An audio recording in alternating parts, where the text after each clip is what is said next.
Well, I think balance is the right word. People we speak to who aren't Christians need to know that we genuinely are ashamed of some things Christians have done. I confess my own sins to the Lord every single day, so I'm actually not surprised that there are other Christian sinners, right? I'm not the only one after all. Our friends who don't believe need to hear that, not just as a strategy. They need to know that we feel the wrong.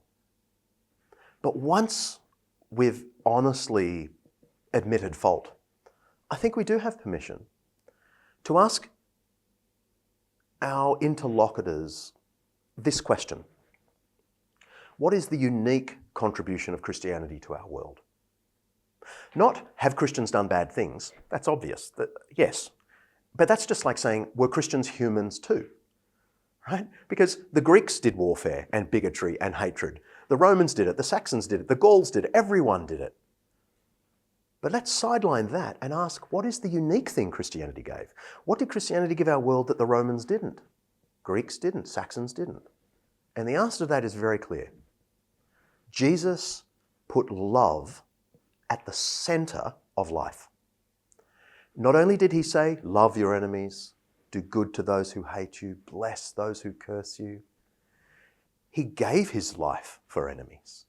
This is not just an arbitrary ethic, words Jesus spoke. It's the entire arc of his life. He gave himself on a cross for enemies that they might be saved. So love is the center of the universe. Jesus put that love at the center of our thinking about the good life. And that did change the world. Christians gave us the first charities we know of in the ancient Roman world. Christians gave us the first programs to rescue abandoned infants. Christians gave us the first public hospitals in the 4th century. Basil the Great in the 370s, Fabiola of Rome in the 390s, started public hospitals so that by about the year 700, there were literally hundreds of hospitals throughout Europe, all run by the church, something we now take for granted. In the 8th century, it was a Christian deacon who started an educational program throughout Europe for boys and girls, rich and poor. And that gave us our educational programs today. So I think there is a place for saying to our skeptical friends, we admit fault, but are you willing to look at what is the unique thing Christianity gave us?